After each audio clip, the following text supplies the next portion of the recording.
പട്ടാമ്പി കുളപ്പുള്ളി പാതയിൽ വാടാനാംകുറിശ്ശിയിൽ ബസും ബൈക്കും കൂട്ടിയിടിച്ച യുവാവ് മരിച്ചു. പോയിലൂർ താഴത്തേതിൽ വീട്ടിൽ മുഹമ്മദ് അലിയുടെ മകൻ മുഹമ്മദ് അമീനാണ് മരിച്ചത്. 21 വയസ്സായിരുന്നു.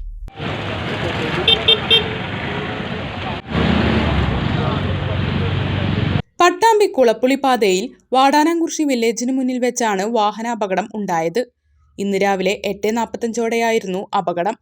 പട്ടാമ്പിയിൽ നിന്നും പാലക്കാട്ടേക്ക് പോകുന്ന സ്വകാര്യ ബസും ഓങ്ങല്ലൂരിലേക്ക് പോകുന്ന മുഹമ്മദ് അമീൻ സഞ്ചരിച്ച ബൈക്കും കൂട്ടിയിടിച്ചാണ് അപകടം ഉണ്ടായത്. ഗുരുതരമായി പരിക്കേറ്റ അമീനെ ഉടൻ തന്നെ നാട്ടുകാർ ആശുപത്രിയിൽ എത്തിച്ചെങ്കിലും ജീവൻ രക്ഷിക്കാനായില്ല.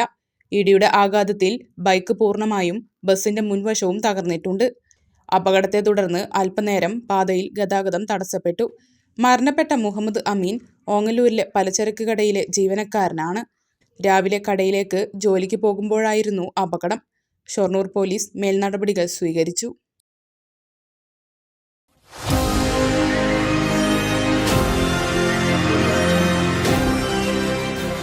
കൂടുതൽ വാർത്തകളും വിശേഷങ്ങളും അറിയാൻ പേജ് ലൈക്ക് ചെയ്യൂ.